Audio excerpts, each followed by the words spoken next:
Bismillah. Assalamualaikum warahmatullahi wabarakatuh. Alhamdulillah hamdan katsiran tayyiban mubarakan fi kama yuhibbu rabbuna an yuhmad wa yanbaghi amma ba'd. Sabahul khair. Kaifa halukum? Khairin walhamdulillah. Baik.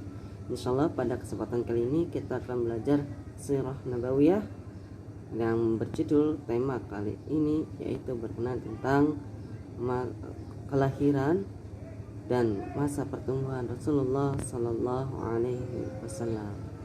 Kelahiran Rasulullah Sallallahu Alaihi Wasallam lahir di kota Mekah pada tanggal 9 Rabiul Awal tahun gajah. Disebut tahun gajah karena pada tahun tersebut Raja Abraha yaitu penguasa Habasyah menyerang Ka'bah sehingga disebut dengan tahun gajah dengan tentara-tentara gajahnya. Ini terdapat ataupun termaktub di dalam surah Al-Fil. Allah Subhanahu wa taala berfirman, A'udzubillahi minasyaitonirrajim. Alam tara kaifa fa'ala rabbuka bi ashabil fil? Alam yaj'al kaidahum fi tadlil? وأرسل عليهم طيرا أبابيل ترميهم بحجارة من سجيل فجعلهم كعصف مأكول. Silakan dibuka mushaf Al-Qur'annya untuk melihat terjemahannya. Baiklah, kita akan lanjut pada pembahasan selanjutnya. Rasulullah Sallallahu Alaihi Wasallam dilahirkan dari keturunan Bani Hashim, dan Bani Hashim ini merupakan keturunan dari suku Quraisy, dan nama Quraisy ini adalah julukan dari An-Nadhr bin Kinanah, ya, salah seorang dari keturunan Nabi Ismail alaihi salam. Ya, an Ibn Abbasin anna An-Nadhr kana fi safinah fatala'at alaihim dabatun من دواب البحر قالوا لها قريش فخافها أهل السفينة فرماها بسهم فقتلها وقطع رأسها وحملها معه إلى مكة. Diriwayatkan dari Ibn Abbas bahwa An-Nadhr bahwasannya ada di suatu perahu dan muncullah pada mereka hewan buas, ya, dari laut, yaitu kalau kita itu nyebutnya ikan hiu, kalau di sana disebut dengan Quraisy. Maka mereka pun para penumpang perahu ketakutan, akan tapi An-Nadhr ini berani dan melemparkan tombaknya serta membunuh ikan hiu tersebut dan memotong kepalanya dan membawanya ke Mekah.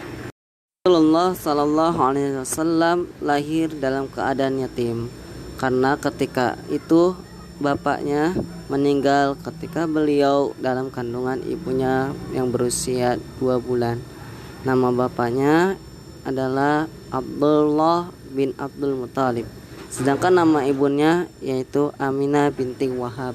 Setelah Rasulullah Sallallahu Alaihi Wasallam dilahirkan, maka ibunya membawa kepada kakeknya dan yang memberikan nama Muhammad yaitu kakeknya Abdul Muthalib bin Hashim.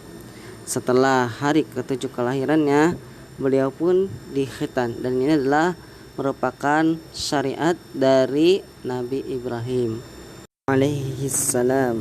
Beliau disusui oleh Suhaibah budak Abu Lahab. Kemudian beliau pun dibawa ke perkampungan Bani Sa'ad untuk dirawat dan disusui oleh Halimah binti Abi Zu'aib As-Sa'diyah atau terkenal dengan Halimah As-Sa'diyah.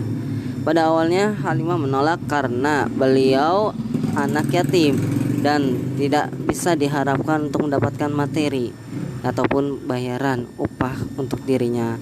Akan tapi setelah dicari tidak ada bayi lain, akhirnya Halimah pun menerima bayi tersebut, yaitu ketika Nabi Muhammad kecil, untuk diasuh dan dirawat olehnya.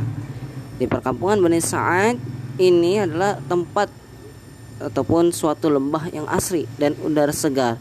Ini sangat berpengaruh bagi pertumbuhan fisik dan kejiwaan Rasulullah Sallallahu Alaihi Wasallam.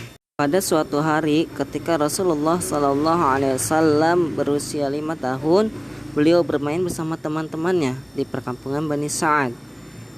Ada peristiwa besar terjadi di situ, yaitu peristiwa Saqus Sadr atau yang disebut dengan pembelahan dada.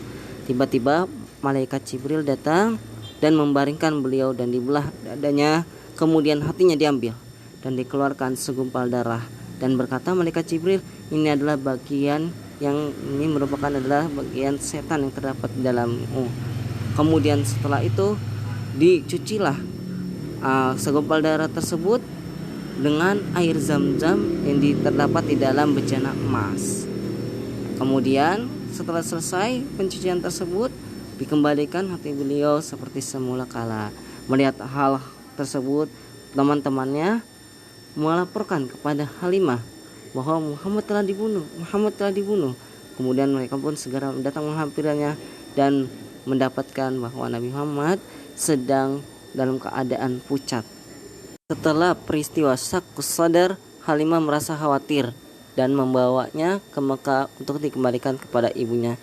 Setelah dirawat olehnya selama 5 tahun di perkampungan Bani Sa'ad. Ya, baiklah. Mudah-mudahan dapat dipahami pada pertemuan kali ini.